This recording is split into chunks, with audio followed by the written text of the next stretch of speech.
Welcome to 52 Weeks of Hope. This is where you get to hear how to feel happy, balanced, and worthwhile. How to make that lonely ache vanish and feel empowered, confident, and secure. I'm Lauren Abrams, and I get to help you feel that magic again since going through my own dark night of the soul by chatting with incredible leaders, healers, and change agents who give us their messages of hope after overcoming challenges of their own.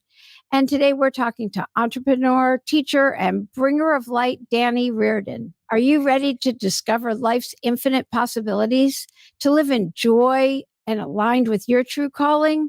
You're going to love hearing today's episode with Dani. She's here today empowering you to be your best self, answers your questions, and has taken hits so you don't have to. She wants to give you lessons and help you live your best life right now. CEO of Conscious Champion and former super successful bodybuilding champ, she understands the body, which ties right into confidence and owning who you are. Welcome to 52 Weeks of Hope, Dani Reardon. Thank you so much for having me, Lauren. What a wonderful intro. Wow, I'm already lit up and ready to go. That was amazing. Thank you for that. I have to say, you're my first bodybuilding champion I've ever talked to. Oh, so cool. I know it was your life for years. I know nothing about that world. So it's just, except for looking at pictures and all the muscles and all of that. I mean, and I just recorded an entire episode on confidence and self-confidence and acting like you're the shit. And, like fake it till you make it. I mean, I did a whole 7 different ways and affirmations and also just, closing your eyes and taking the pause, just different ways and walking through the fear and how none of it matters.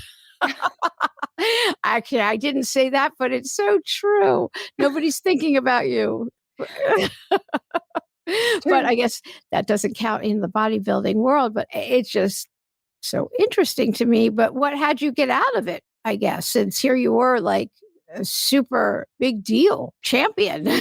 Yeah, it was a couple different things. I think that what's really cool about bodybuilding is that it turned me on to the spiritual world. I started to notice the synchronicities. I started to believe in myself, understand manifesting. I watched Star Wars and The Secret. And so this whole world through bodybuilding started to open up for me. And I was about 10 years in and I was at the Olympia. So I had made it to like the Super Bowl of bodybuilding. And I don't know, I just looked around one day and I was like, I don't have the same fire that I used to for this. Competition didn't look the same. It didn't feel the same. I didn't want to eat what I was eating, meat all day long. It just, so many things started to flip over for me. And I was like, man, and to do bodybuilding at that high level and to be kind of like at the top echelon of the sport, you have to be so devoted for it. Your fire has got to be so hot because that's what it takes to be at that level. Otherwise, you're going to get beat. Was at the Olympia. I got 4th place, 2nd place, and then 6th place. And that 6th place one, I looked around and I was like, I don't know if I really want to do this again and if I have the same fire. So it was many things. And I think that at that level, all of your energy has got to be in the game. And I wanted to explore yoga and spirituality. And I wanted to put my energy somewhere else that wasn't so superficially focused. Oh, that's interesting. Now you said The Secret, Star Wars, and you have to have been exposed to these things. Was that in that world, or like how did you even know of those? Yeah. So I actually went through a dark night of the soul also. Oh, okay. Let's talk about that. I love hearing about those. Yeah. I feel like I went through a couple of them, like every couple of years. I'm like, bam. Yeah. Okay, good. That makes me feel better to know that we all do. Cause it's like every couple of years, bam.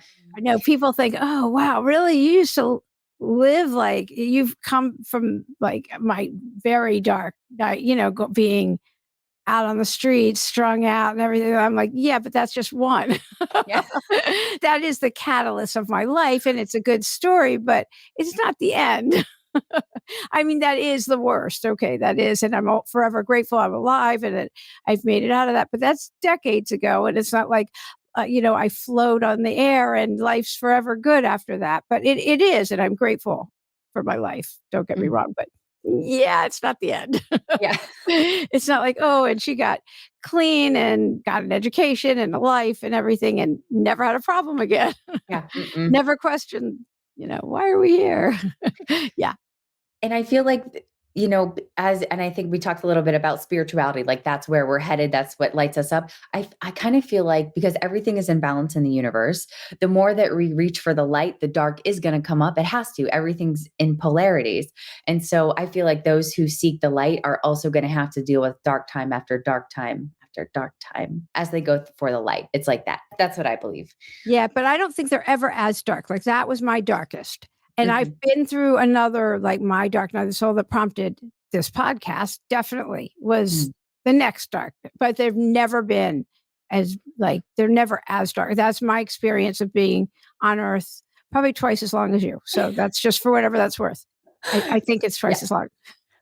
But Yeah, and I agree with you. And maybe that speaks to like the evolution and how we go through dark nights, yeah. and we go through them a little bit better. So they still are dark, but we're not in the throes, like in the undertow of it as much because we're evolving. But yeah, so to speak to the dark night of the soul, and this is kind of going to be in my TED talk too. So this is kind of what was the catalyst for me really jumping into spirituality and personal development. And Star Wars was just because I had never seen it and I was 24 and I was like, I should probably watch it. And then it was like, so the Dark Knight I was going for the Olympia. So I was trying to go to the Super Bowl of bodybuilding. I was 24 years old, graduated with a master's degree, just got fired from Orange Theory Fitness, was doing things for love that were kind of betraying my soul. So I was kind of doing things sexually for love. I was afraid that if I didn't do these things that I wouldn't have the love that I wanted from this person. And everything kind of came to a head. So I mentioned the graduate degree because I graduated and I didn't go into the PhD program to pursue bodybuilding. And so it was about 9 months later and I missed the Olympia by 1 point, had just been fired, betraying my soul, was at a party at this beautiful millionaire's house. I mean, it was gorgeous. We were all dressed in white. And I had way too much to drink. And all of this like anger and bitterness and resentment was just right under the surface. And at that party, my pop just popped. I mean, it was everything came out. And I got arrested. I was in jail for 3 days. I'd never been in jail, never been arrested. I mean, I was 24 years old, drank too much. Like, come on, almost every 24-year-old I know has done that. But I feel like the universe had bigger lessons for me than just a slap on the wrist, go home, deal with your hangover. So because I was making a name for myself with bodybuilding, I was publicly humiliated. It was on the radio, in the Huffington Post, ended up in New York somehow. My mugshot was everywhere. And so after that, I was like, wow, things really have to change. Like I need to set better boundaries. I need to do all of these things differently. So I started to look at personal development stuff on YouTube. When I was home, it was Oprah, Tony Robbins, Eckhart Tolle. So I started to hang out with these people all day long because this is what felt good and right to me. Along that journey, I watched Star Wars and, listening to these people on YouTube, I was like learning about vibration and manifestation and Abraham Hicks and all. And then so I started to watch Star Wars and I was like, oh my goodness, the dark and the light. I was just in the darkness totally. And I understand the power of being a Jedi and resisting the darkness. And the Force is real. The Force is real. Later in the year, I watched The Secret and started to understand how to put that Force to use, how to manifest and believe and work, and then made it to the Olympia. And so it was like a real journey of going from the darkness. And it was 1 year exactly that I had been arrested. So I got like September, 20th or something like that. 1 year to the date I was flying out to the biggest show in bodybuilding. So it was like a huge, big turnaround for me. Yeah, that's great. That's a good answer for how you got introduced to everything. So when it wasn't fulfilling you anymore, you knew time to pivot, because that's what we do in life. We pivot. You got your yoga teacher training where you first just doing yoga and you're like, I love this. I want to give it away. Like, how did that come about? Yeah. So the pivot happened and it was so scary because I was so wrapped up in bodybuilding. I didn't even, so my nickname was Little Monster Star. People didn't even know me by Dani. They didn't even know my name. They just knew me by like my tagline and through Instagram and stuff. And That's funny. They just called you by your moniker? Yeah. Mm-hmm. Hey, Little Monster. It was like everywhere, meeting people and doing all these things, but they would just, hey, Little Monster. They're like, I didn't even know your name. And so I didn't even know how much my identity was fully in the bodybuilding world until I left. And I was just like this scared, naked, out in the world, who am I kind of person. And so the pivot happened. We moved to Colorado and I found yoga. I was doing it a little bit just so I could stretch and move because of all the bodybuilding I was doing. I was so tightly wound but I we moved to Colorado, and across the street from us, there was a yoga studio, and I had a month free somehow. My sister had like a month pass, and I had no money to pay for a yoga membership. So this month free was like everything. That's when I really, really fell in love with yoga. It challenged my mind, it challenged my body, and it was connecting me to the spirit again, to the universe. And my biggest fear with leaving bodybuilding was that my connection to spirit would be gone, and I wouldn't see the numbers anymore, and I wouldn't know how to believe. I wouldn't know what to manifest, because without the Olympia, what do you go for? And so I started practicing. I started to clean the studio so I could practice. And I used to think too, when I was cleaning these toilets at the yoga studio, like, man, I wish people could see me now, like number 2 in the world at bodybuilding, here cleaning locker rooms and the yoga. And I loved every single minute of it, because it was my like sanctuary. I was giving back to a studio that had breathed life back into me again, and a path to living. And then I decided to get my teacher training certification. Yeah, I'm so happy I did. Yeah. See, and this is how people are like, but I don't know what I'm meant to do, because everyone has their own unique hamper. Everybody's here for a reason. You're all here for a reason. Everybody, what lights you up? What brings you joy? And you're talking about this right now. That's it. That's it. Your face, your entire being, all of your energy around you. It's while you're talking about it. Like, Thank you. so, Thank you. I mean, it's just so obvious. So, and I love that. And when I saw your Insta, I see you with the kids. So I see you wanting to pass on so much knowledge to kids. And how did that come about? Yeah, great question. So, okay, a little bit of a story here. Yeah, absolutely love that, by the way. And you could see the same joy in you in these pictures with these kids. I know nothing's real on Insta, but it looks real to me. And I think I'm discerning. So go ahead. So during the time when we moved to Colorado, I was like, what am I going to do with my life? Like, I need to make money, and I do not want to be a group fitness instructor for the rest of my life. I wanted to get far away from personal training. I mean, I love it, but I'm not here to count reps. I'm not here to make people go to the gym. And I was training people, asking them about their life. Like, I was ruining their workout because I was curious what was going on emotionally and spiritually. So I started this business called Conscious Champion, which we mentioned in the intro. And originally it started out just for athletes, for bodybuilding athletes, to develop a strong mindset and a spiritual connection, because that is one thing that I know for sure the bodybuilding industry is missing, is how do we develop a strong mind where we're not comparing ourselves, where we're not judging ourselves constantly, beating ourselves up because of how big or lean or hard we are. Like, it's so like doesn't even matter. And for me, the reason why I believe I did so well, I mean, I'm 5 feet tall. On stage, I was 115 pounds, doing very well at a bodybuilding show. Like, the stats don't really line up. But for me, I feel like it was mental strength and spiritual development. So that's how Conscious Champions started, was me helping athletes learn that. And then it developed into, I ran that course a couple times, 12 weeks. I had guest speakers on from all over the industry, posing coaches, prep coaches, hormone specialists, like all of these things that I wish I knew when I was competing. And then of course the energy worker. So I weaved in a little bit of that pixie dust to everybody. Yeah. Then it developed into the mastermind, which I just finished doing. And that was more into the spirit. So like the masculine, feminine energies, we went into inner child. We went into like, who are we and why are we here? What do we want? So like the bigger, deeper questions. During that time, I had a client of mine who became a friend. That's kind of what happens when people work with me. Like, it goes from that, then we're just friends. And her daughter is 10, and was struggling with dance. She was a competitive dance athlete, very, very good, very talented, but she's 10 and starting to feel the pressures of, I want to do well. And I'm comparing myself and having meltdowns before getting on stage, and, the 10-year-old things, but then add a heavy competitive feeling onto it. And I started talking with her. We started meditating and visualizing and doing crystals. She did really well this season.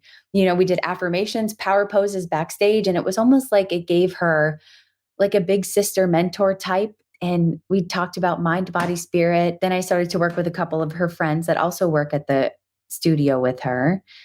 And yeah, it's been such an unforeseen joy to work with these kids. And we all have matching chakra bracelets. They're like root chakra, sacral, solar plexus, just starting to learn what all this stuff is. And so now I'm launching my first kids course, and we're going to learn about vibration and a little bit of karma and integrity, and doing like these cleanup crew exercises. So with the mastermind, I had everybody clean up the earth. even the adults, but the adults took the kids with them. And like, you know how the universe provides things when we least expect Oh, it. absolutely. The universe just shows up. All you have to do is take an action step and then I don't know how, but it always happens. Take that action and the universe just follow. It just everything lines up for you. Go ahead. What happened? And so like people found bags. So right before they would start their walk, there was an empty trash bag waiting for them so they could fill it with trash. And some of the kids found like Monopoly money. And how cool is it to be 8 years old and find like $100 bills Oh, of yeah. of like Monopoly money, right? So it was Yeah. just this cool thing. And the kids were like, can we do this every weekend? So I feel like kids inherently like to do stuff like that. Yeah. And so that's what just, the kids just kept popping up for me. And so in about 2 weeks, I'm going for it. Yay. Yeah. Oh, that's so great. What's the most common question you're asked? By my clients or by In general, you tell people what you're doing. usually it's about spirituality. Lately it's been about spirit. It used to be like, how do you get arms like that? And now it's like, how are you so happy all the time? Mm. And I love that. What do Yeah, you tell them? because I trust and I love the wonder and magic of the universe. Yeah. Do you tell them meditation and then Yeah, I tell them meditate. I mean, I do meditate frequently, but I think that's part of it. I think it's perspective. One of Albert Einstein's, one of my favorite quotes by him is, do you believe you live in a friendly or a hostile yeah, universe? yeah.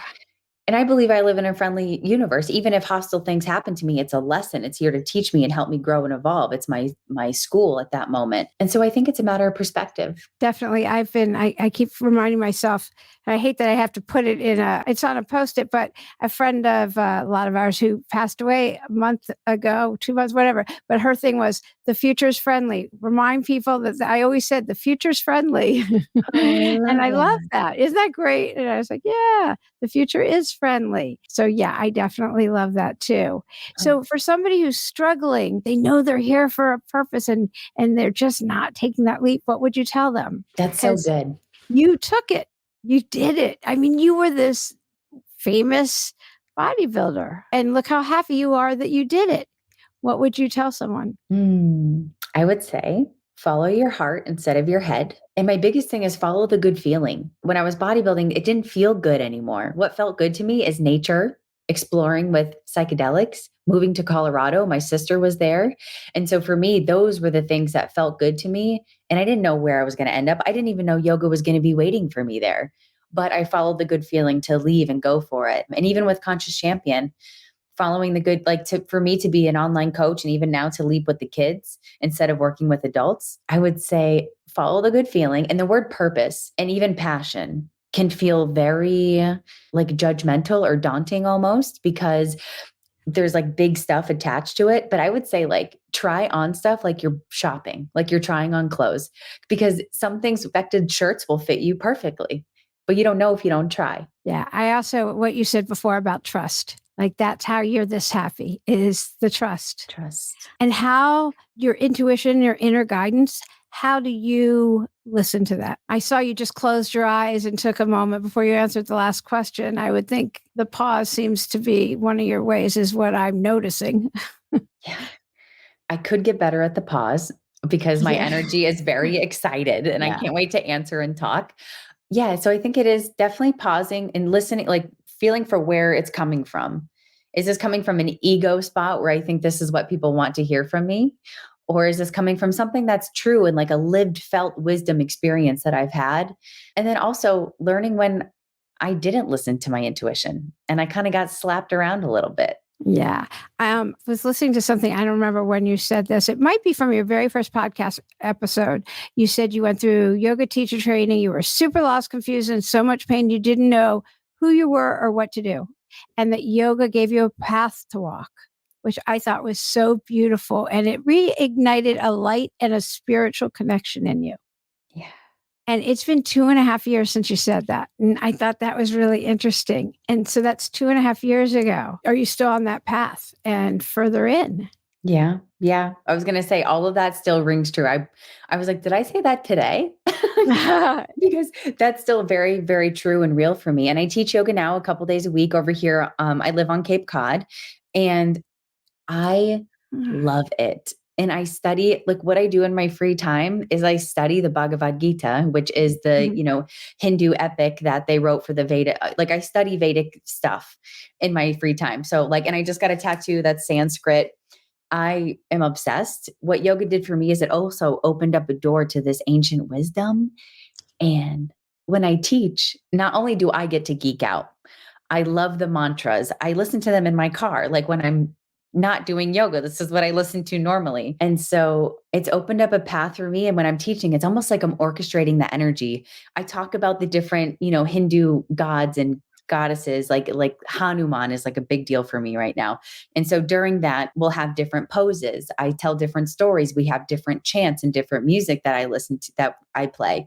And so for me, it's also kept me really sharp. It's kept me because I know how I show up leading online courses and in person. I'm a certain vibration. So how I show up to that class is what everybody's going to be experiencing. Right. So Definitely. it really helps me stay and want to stay pure as I can. I mess up here and there. I'm a human, right? We do different things, but it keeps me sharp. Yeah. No, staying focused and staying there is important. So what's the hardest challenge that you've overcome, and how did you do it? Identity. Oh. Identity has been a big challenge for me. So after I left bodybuilding, that was the first one where I was like, bam, like, who are you without Little Monster, without eating meat all day? Who is this person? And so then I got dreadlocks because I was like, I want to be earthy, crunchy, like bring it all. So I had these big, long blonde dreads and I loved them. And they were almost like a shield for me. They helped me go into that next phase of spirituality. They looked spiritual, they felt spiritual, and it helped me make that transition. And then another identity thing happened. I moved up here to Cape Cod over COVID. My parents live up here and stuff like that. So my husband and I, we moved, stayed in one of their cottages, and we're just, saving money, being close just in case shit went down. My dreads were getting really itchy. I was sleeping on ropes. They look really cool in pictures, but to live with them every single day, they're hot, they're heavy, they're itchy. It's a whole thing. And so I heard myself say one day, I was like, why am I keeping these? Why do I have these dreadlocks on my head? And I heard myself say, because you won't look spiritual without them. And I was like, damn it. Because my ego was big in that, but I don't know if I was ready to hear it until that moment. I think I knew that the whole time, but I don't. So the next day I went and shaved my head. So what you see now is I was totally buzzed Sinead Lohan style. That was a tough one for me too, because I'm a female, no hair, just shaved off everything I knew, like all, and when you have dreadlocks, everything's in the dreads, your bodybuilding journey, all the years, everything is in the hair that's in your head. And so that's what people with dreads think about too. And so it felt very much like a clean slate. And I find that the biggest way to get to know who you are is to strip away everything that you think you are. The clothes, the job, the hair, the makeup, the identity, what you do for work. That's huge. That's huge. I think I could do everything except the hair. That's huge. I thought about having dreads. I've thought about lots of things, but my mom took me to a barber when I was really little, and everyone thought I was a boy. And I know everything's gender neutral. I do discrimination law. I understand. I understand pronouns. Like I get all that. This is me. I'm not talking about anybody else right now. I didn't like being called a little boy when I was a little girl. When I went to the barber, and I have big hair. I've always had big hair, but if it's long, I can manage it. I can stick it in a braid. I can do stuff with it. I just can't even imagine when it's short. I can't manage it. I can't imagine shaving my head. I used to wish that if I shaved my head, it would grow back thin and straight. Like anyway. Yeah. So that was a big one. And the whole That's grow out huge. process, I can't even and now I'm so happy that I did it. And when it started to grow back, I got like a cute pixie cut, and it was like your hair's short so and cute. silky. Yeah. And then I still kind of keep one side like shade, or have like a little undercut, so it's shaved a little bit. But my hair is actually big. Like I can curl it and it's a big poof, or I can straighten it and it calms down. But that was huge for me. And now I know who I am with or without hair. If I were to shave my hair tomorrow, I would feel totally good with it. I know spirituality doesn't have to look a certain way. I know who I am without muscles, without dreadlocks, without living in Florida or Colorado. I know who I am now. So now identity is not something that I struggle with. It's something that I know. Yeah. and it's in the inside. It's all on the inside. Yeah. Everything is an inside job. Yeah. It's just like the compare and despair and all that stuff. I mean, everything you've said, I think I talked about in my confidence episode, because I was taught the only thing I can compare myself to is where I've come from. I cannot compare my insides to your outsides ever. I Mm. can only compare me to where I've been, and that is it. There is no all that compare and despair stuff is like, no, not allowed. I don't allow myself to do it. Yeah. It just doesn't work. Like, yeah. Oh, I love that message. I think for girls more so than anything. And, again, I'm being gender, just, I'm using me. Like, nothing meant here by that. But the hair like, is huge. I so relate to that. And I think that's a big, powerful statement. Yeah. There's a huge journey there. Do you have a message of hope you want to give? A message of hope. Yeah. For people out there who are maybe struggling with body image issues or even the voices in their head, you're not either of those things. You're not the body. You're not the mind. And I know because I've achieved greatness with both of those, and it still wasn't me, still wasn't who I was. Who you are is so much more vast and so much more infinite and energetic and connected to everything wonderful. And so that's my message of hope, is that you're eternal. And like we said, it's an inside job. And I think once we start identifying with that, the mind and the body start to follow suit and become a lot less enemy based and a lot more friendly. Yeah. No, that's so good. And when you say you've achieved greatness, and it didn't fix you to achieve those, I guess. It wasn't until you get spiritually fit or take care of that inside piece that we feel okay. Balanced, whole, however you want to put it. I was Yeah. taught if it describes dinner, it's not a feeling. Okay describes dinner. So Oh, I like that. yeah. So, oh, that's so good. And by the way, I have all of Dani's links, of course, are going to be on the website, every way you can reach her. And yeah, and I just think that's so great. Is there any question I should have asked you that I didn't ask you, and that we're going to be done here? And you'll be like, I can't believe Lauren didn't ask me that question. Is there anything else that I should have asked? No, I don't Okay. think so. No. Okay, I just want to make sure. Okay. Okay, good. This was great, and we'll live stream so that if anybody has any questions, just go ahead and send them over to me. Thank you so much for being a guest today on 52 Weeks of Hope. Thank you so much for having me, Lauren. This was amazing. Thank you for pulling this out of me. It was great. Yeah.